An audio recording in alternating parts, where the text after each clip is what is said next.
Welcome to Wolden seed. Now I have a mobile machine here in Kenya. It's clean. Wheat, barley, beans, maize, whatever you want to clean. Here is the dust. My machine take it out. Here is the grit tree. That is all the broken one.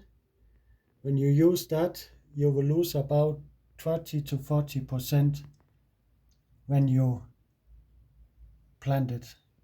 That one here is grid 2, is the small ones and also little broken ones. We need to be sure that we get all the broken ones out and also the small ones. For that we don't want plant.